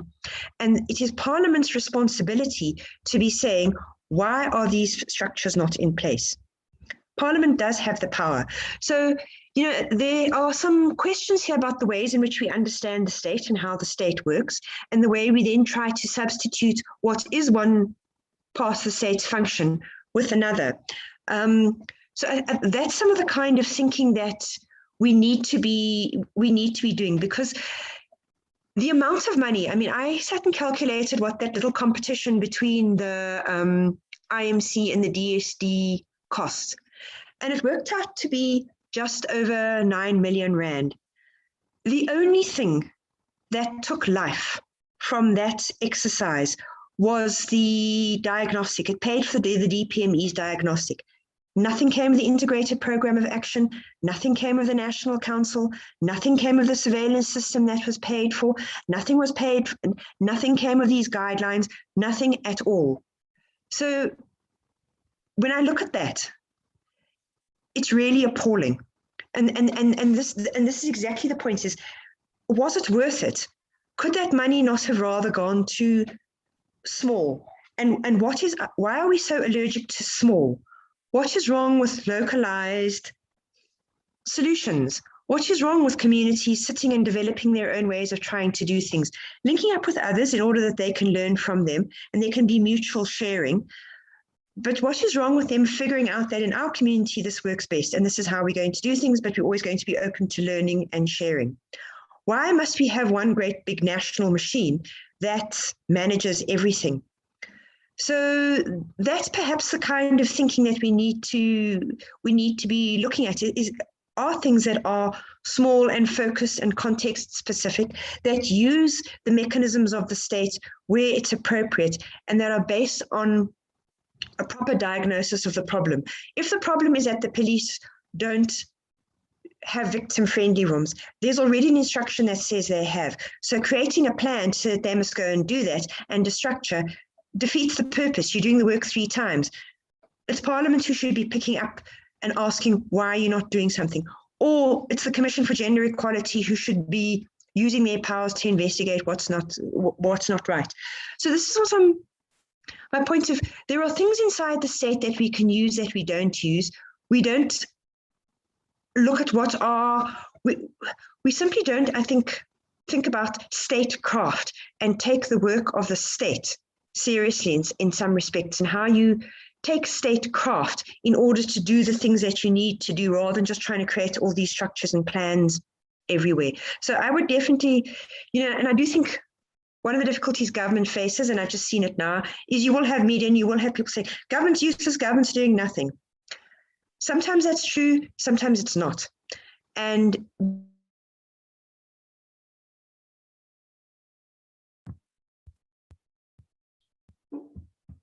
Lisa, we've lost you. no, you muted me. Oh, sorry. My apologies. I didn't mean to. Carry on. Yes. So I think there's that to do. And I think the last thing that needs to do is we are working on an incredibly poor data system of information. It really is poor. Take a close look at the police statistics. They raise very, very big questions. Start putting those statistics together with information from Statistics South Africa, and there are questions we need to be asking about. Do we actually understand the problem in South Africa? Why are we relying on data, for instance, on underreporting that is now over 20 years old?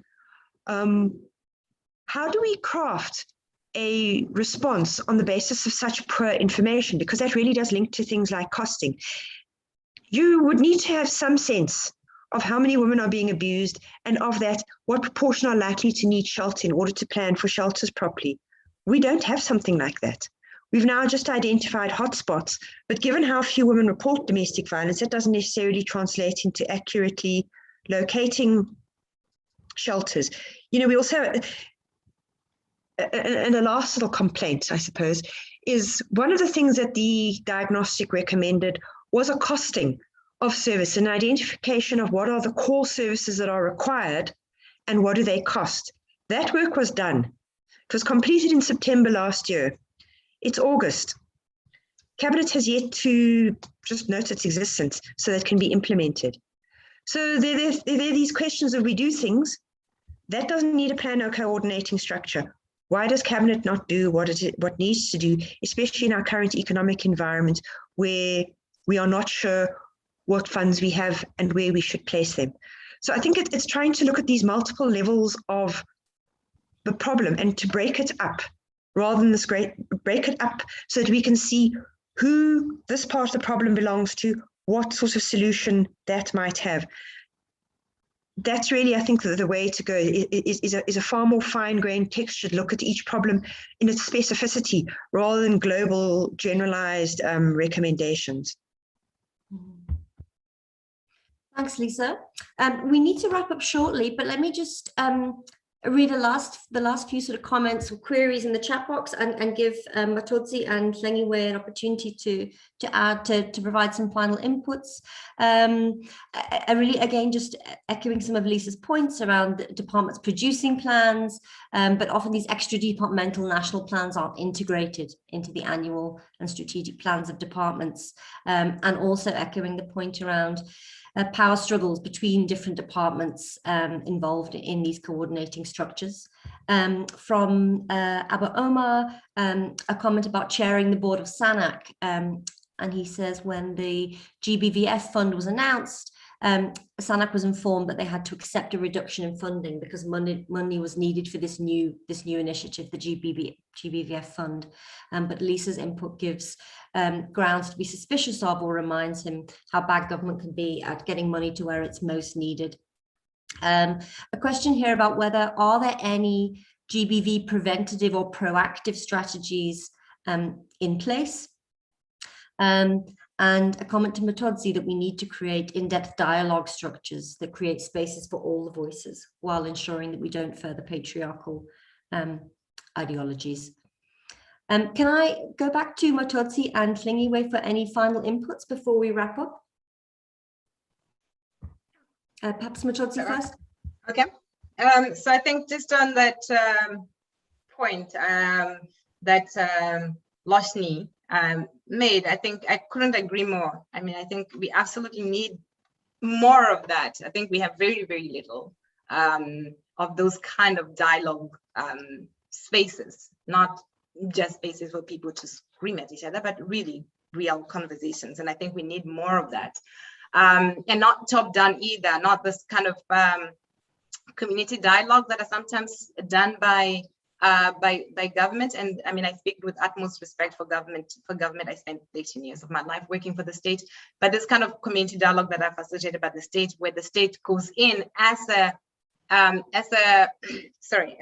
powerful stakeholder and sort of speaks to communities and not necessarily have real dialogue or facilitate dialogues within the community. So really different type. And I want to just make a comment on something. Lisa, you talk about statecraft, but in statecraft is also the individuals in the state. So there is all these different components, like, you know, the APPs and the Auditor General and all these things that drive the behavior of people and their managers.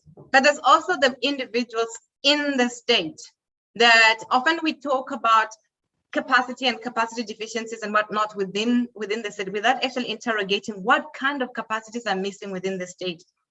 And it's not often, you know, we need more social workers, which sometimes we do, or we need more police officers, which sometimes we do, but it is the capacity, the ability to solve problems. It's the ability to drive an agenda. It is the ability to navigate the politics of the public service and actually push things and make sure that things happen.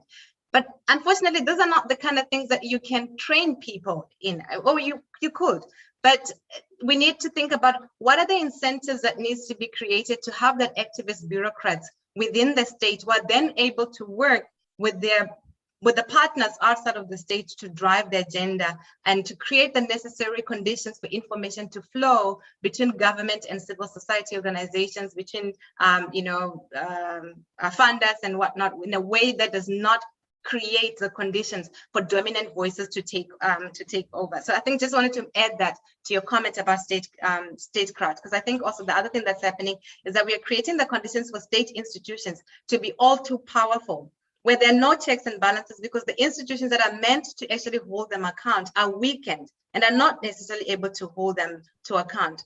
And we don't have a lot of sort of strong community level organizations that are able to make the right kinds of demands from state institutions to perform and to behave differently. And there are examples both within South Africa, but also Ghana gives us some interesting examples of how you can get community level activism and organizations that actually demand performance and demands accountability from state organizations in a way that changes the way that the state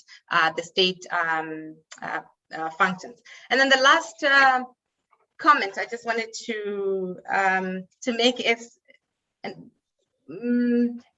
this idea that I think we need to remember that centralization alienates people and it alienates communities, and we really need to invest in thinking about ways of dispersing the power, even when we're thinking about coordination of activities within the sector. And I think I'll end there. Thank you, Heidi. Okay. Many thanks, Mototsi. Hlengiwe, any quick final conclusive remarks from yourself before we wrap up? Thanks, Heidi. I would like to pick up the conversation from where Mototi left in terms of the centralization of the state mechanisms and the statecraft, the conversation around the whole idea of the statecraft and what is being done there. So when we are saying there is nothing happening, we are not saying people are sitting and not doing anything, but we are basically saying, even if different people wake up to do the work every day, but whatever that's being done does not trickle down to the people who are the targets of these policies and everything else, then it doesn't read like anything from someone who's seated at the margins of society and trying to think about their experiences and how they experience gender-based violence at the same time. So I guess we're all aware of the challenges associated to bureaucracy, the lack of political will, and what that does in terms of policy implementation or translating different efforts into tangible outcomes. So I agree with Mototi, and this centralization is not the solution. We need to decentralize and find ways of looking at other mechanisms and reiterating the point that experiences are not homogeneous. We cannot centralize the experiences of different communities under the same umbrella. We need to find ways of dispensing these funds, but also decentralizing these different mechanisms of fighting gender-based violence in ways that are relevant for different communities and how they can translate to something tangible for people that they are aimed at helping. I will end it there. Thanks very much, Hlengiwe. Thanks everyone for the inputs, for a lively chat, for some great questions, and again, particularly to the respondents and especially to Lisa for presenting her paper. I'm going to just hand over now to Professor Susan Boyson, who's the Director of Research at MISTRA, just to do a final word of thanks. Thanks, Susan. Thank you, Heidi, and thank you so much to all participants. I've noted quite a few high-profile gender people, former CGE commissioner or two. We really appreciate your presence. But most of all, Lisa, thank you so much for working with MISTRA to produce this fabulous paper. I am really hoping that we can take it forward in many ways. And very big thanks to Mototsi Amisi and Hlengiwe Ndlovu. Your comments were fabulous, insightful, and really added so much granularity to this overall debate. I also want to thank MISTRA's Executive Director, Joel Netshedzenze. Thank you, Joel, for first proposing that we revisit this original chapter by Lisa in our book on the evolution of the South African state. Lisa, I think you've done yourself proud in producing this paper.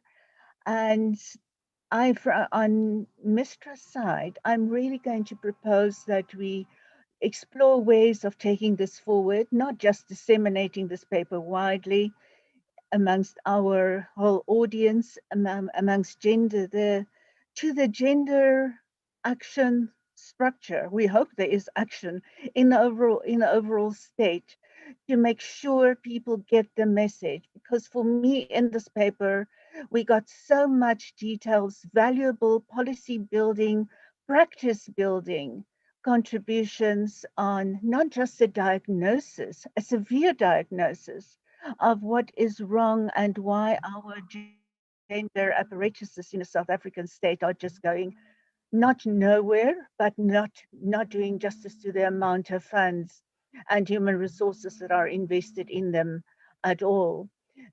But that we've got a great diagnosis in here, and that we are looking at getting so many directives, especially through this very rich discussion, contributions in a chat column, feedback from the panelists on possible ways to take it forward, to make it more Africa-centered, the proposals that we make about going forward, to incorporate, to make sure we speak to the details in taking things forward of the intersectionality of the South African experience and the position of women in particular, the amount of economic emancipation that still needs to take place before we can really be sure that we can drive the initiatives from the bottom up, not to replace the state, but to critique the state and the gender apparatuses there and try to help that state to make things more effective.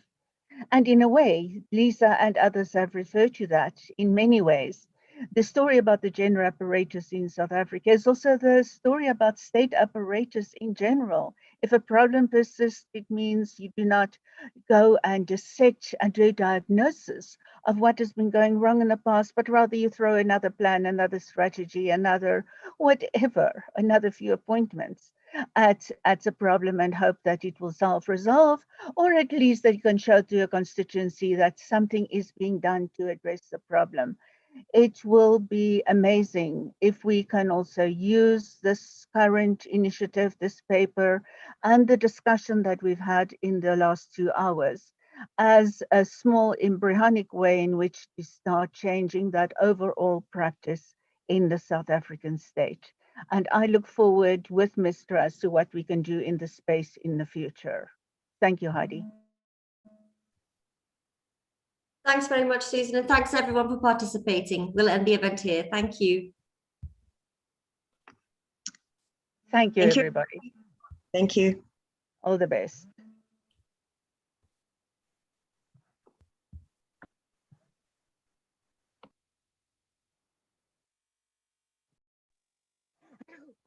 Hi. Sorry, I just had to get myself out of a webinar here before I answer.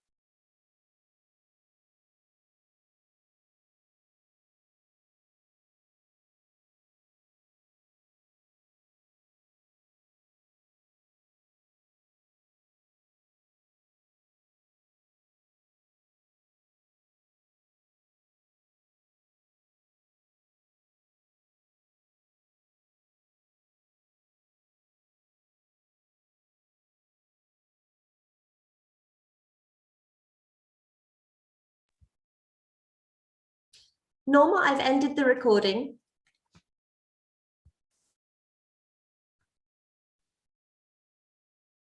Okay, no, it's fine. Okay, great. Thanks. Thank you. Thank you. Bye.